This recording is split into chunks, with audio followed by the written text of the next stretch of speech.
Bagaimana menurut Ustadz tentang kebijakan baru, yaitu nikah minimal harus 19 tahun dan harus ada sertifikat siap nikah terlebih dulu dengan mengikuti pelatihan 3 bulan.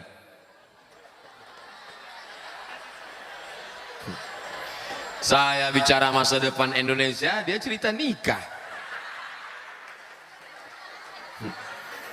Kalau saya tahu nikah itu lebih banyak baiknya daripada mudaratnya, kalau saya tahu nikah cepat itu bagus, pagi khitan, siang nikah.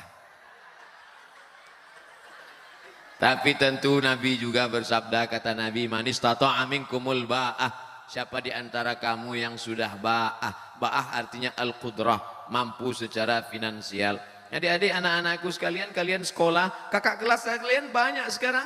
Ada di Turki, ada di Mesir, lebih 15 alumni Darul Quran Mulia di Kairo, Mesir. Saya waktu ke Mesir, anak-anak Mesir, adik-adik kelas nanya, Ustaz, kami gimana kalau nikah atau kuliah Pak Ustaz? Kuliah sambil nikah. Terus makannya gimana? Subsidi silang. Kamu dapat kiriman kan? Iya. Kamu dapat kiriman? Iya. Gabungkan APBD-nya. Cari yang siap dari nol. Di pom bensin dong Ustaz. Adinda, AA kan lagi belum kerja nih. Siap nggak makan sehari denganku? Jangankan makan sehari, Senin Kamis aja kita puasa kata dia. Tapi jangan lama-lama gitu. Nah, oleh sebab itu perlu kesiapan mental.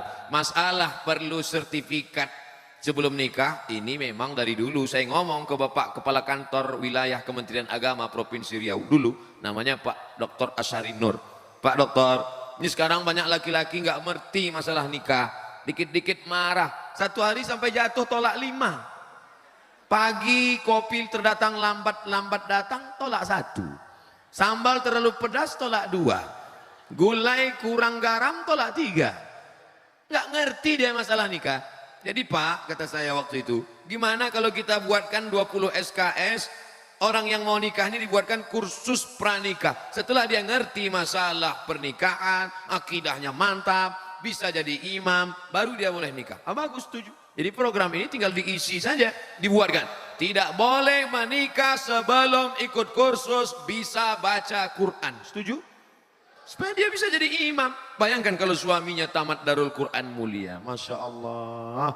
Di tengah malam itu dia akan membangunkan istrinya. Wake up my darling. Wake up my honey. Karena dia tiap malam tahajud di Darul Quran. Dia pun salat. Allahu Akbar. Bismillahirrahmanirrahim. Ar-Rahman. Allamal Quran. Khalaqal insan. Allamahul bayan. Allahu Akbar. Kata makmumnya, loh kok cepat banget itu. Begitulah kalau suaminya alumni Darul Quran Mulia. Tapi kalau yang nggak lulus sertifikat tadi, Allahu Akbar, sampai salam nggak bunyi. Imam silent. Nauzubillah. Tapi masih syukur masih mau tahajud.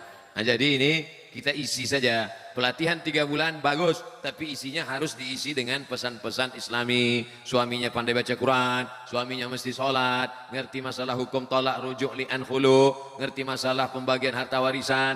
Ini banyak sekarang anak-anak kita yang perempuan ditipu, dibodohi sama suami yang nggak ngerti agama ini. Istriku, sejak kamu jadi suami, sejak kamu punya suami aku, maka segala surat tanahmu, surat mobilmu, semuanya milik aku. Karena surgamu di bawah tapak kakiku. Ini pembodohan luar biasa.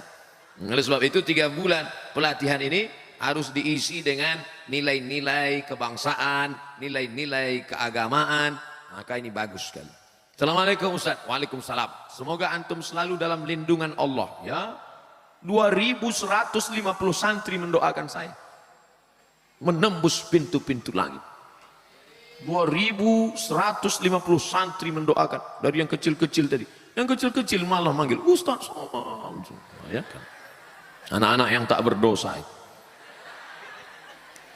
Afwan Ustaz mau nanya, gimana hukumnya akhwat sholat pakai baju gamis, sedangkan familiarnya suka pakai mukena?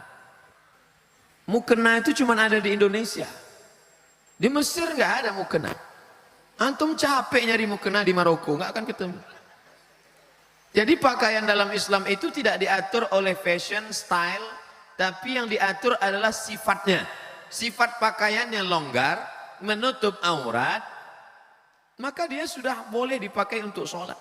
Tidak dilihat kainnya, walaupun kainnya terbuat dari jeans, kain jeans, tapi longgar. Kainnya jeans tapi longgar, lebar. Karena tidak diatur kainnya terbuat dari apa. Oh, nggak boleh pakai jeans Pak Ustaz. Sholat pakai jeans nggak batal. Mana dalilnya? Ini minal jinnati wan nas.